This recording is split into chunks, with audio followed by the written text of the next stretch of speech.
had other departments that we'd swap around, just whatever it took.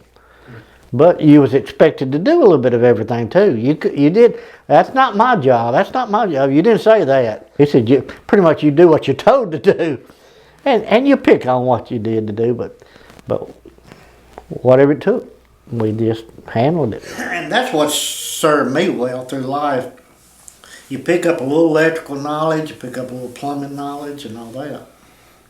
Yeah, he's. I think it was more or less you just need a job. Well, I'd say after high school, I knew college wasn't in his future.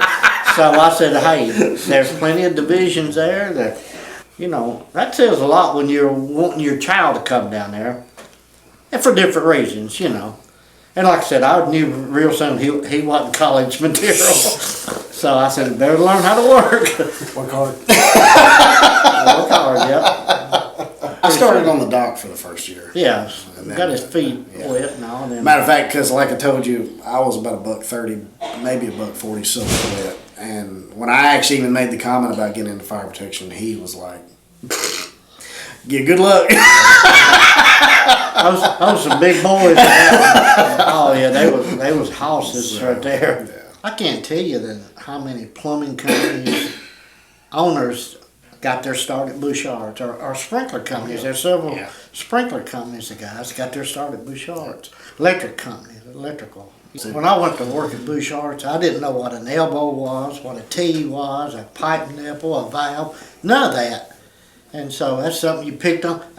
Because I had to do inventory the first year, that really helped me more than anything.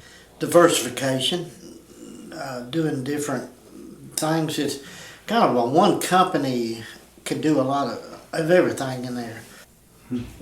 Bouchard started as a blacksmith shop. I used to always remember that. I was like, if you can't make it work, there's ways you can try or you can adapt something different that you haven't thought of before to make it work. So, yeah. And that's what's helped me through the years, just working with them, picking up knowledge, going and helping them. One time we all met up to a machinist's house. We were going to roof his house. Every trade, you get close to all these different co-workers. Hey, you come over here and help me on this, and then you wanted to return the favor. Hey, I can help you there. I can do this, do that. It's always helped me. Now you'd think I would know. In our family, I'm the plumber and the electrician. He worked at Bouchard's. He knows that. Never worked a day in my life in the electrical department, but they call on me to change a plug, change a light switch or something. Well, like even when you built the house when I was like 8, I'd come outside to be like half the Bouchard crews. We had electrical plumbers. I was like, who's this? Well, I didn't personally know it. I had people there that did. And that's helped a lot, through the years. And that's what made the company so important to me is the employees.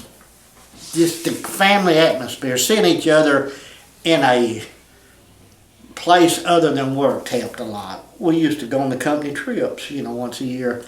And I always said, first time I seen Bill Hall in shorts, he was suit and tie all the way. But the first time I seen him in shorts, hey, he's a real person. It's just a different look. And we got close, suddenly you know his wife's name and their kid's name. And the company's got a reputation. All they got to do is stand by it. Mm-hmm. They built a reputation over 100 years. If they told you they was going to do it, they're going to do it. No. I was down there at the 75th anniversary. I was down there at the 100th anniversary. And I plan on being back in a few years when they have the 125th anniversary. I want that company to still be there.